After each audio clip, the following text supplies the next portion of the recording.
கைவிடல, உம்மை நம்பி வந்தேன் நான் வெட்கப்படல. தயவென்னை கைவிடல, வெறும் கையாய் கடந்து வந்தேன். இரு பரிவாரங்கள் எனக்கு தந்தீர். வெறும் கையாய் கடந்து வந்தேன். இரு பரிவாரங்கள் எனக்கு தந்தீர். எல்லோகே எல்லோகே எல்லோகே உம்மை துதிப்பேன்.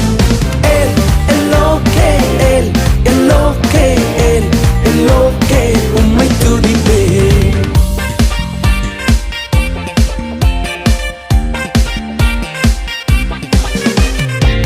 நாங்கள் கைவிடப்பட்ட நேரங்களில் எங்களோடு உடன்படிக்கை செய்து எங்களை உயர்த்தினீரே. காயப்பட்டு நின்றேன், கண்ணீரில் சென்றேன், கலங்கின எனக்காக இறங்கி வந்தீர். காயப்பட்டு நின்றேன்,